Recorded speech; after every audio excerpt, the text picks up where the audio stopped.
ఒక గొప్పవాడు, ఒక మహానుభావుడు బతికినప్పుడు మాత్రమే కాదు, చనిపోయిన తర్వాత కూడా కొన్ని తరాలు ఉపయోగపడతారని నిరూపిస్తాం. అలాంటి కోవకు చెందిన మహానుభావులు ఆంధ్ర రాష్ట్ర సృష్టికర్త, భాషా ప్రయుక్త రాష్ట్రాలకు శ్రీకారం చుట్టిన ద్రష్ట, అమరజీవి శ్రీ పొట్టి శ్రీరాములు గారి స్మృతిలో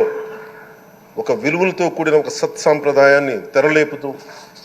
మీ ఆధ్వర్యంలో ఈ సభ జరగాలని, ఈ 5 ఏళ్ల ప్రజాప్రస్థానంలో ఈ విలువైన 5 ఏళ్ళు రాబోయే తరానికి గొప్ప భవిష్యత్తునిచ్చేలా, అన్నం పెట్టే రైతుకి, కౌలు చేసుకునే రైతుకి, రైతు కూలీకి అండగా ఉండేలా, మహిళలకి భద్రతతో పాటు ఉన్నత స్థాయికి ఎదిగేలా, ప్రభుత్వ ఉద్యోగులకి భద్రత కల్పించేలా, పశువు పక్షి ప్రకృతి సర్వజనులందరికీ కూడా మతాలకి ప్రాంతాలకి అతీతంగా సుభిక్షంగా అభివృద్ధి పదంలో ఆంధ్రప్రదేశ్, ఆంధ్ర రాజ్యం అద్భుతమైన ప్రగతి సాధించేలా ఈ చర్చలు సాగాలని కోరుకుంటూ, సభాపతి అయ్యన్న పాత్రుడి గారికి మీ ఆధ్వర్యంలో ఈ సభ ఒక సరికొత్త సాంప్రదాయానికి, సత్సాంప్రదాయానికి ఇది తెరతీయాలని కోరుకుంటూ మీకు మరోమారు శుభాభినందనలు తెలియజేసుకుంటాను.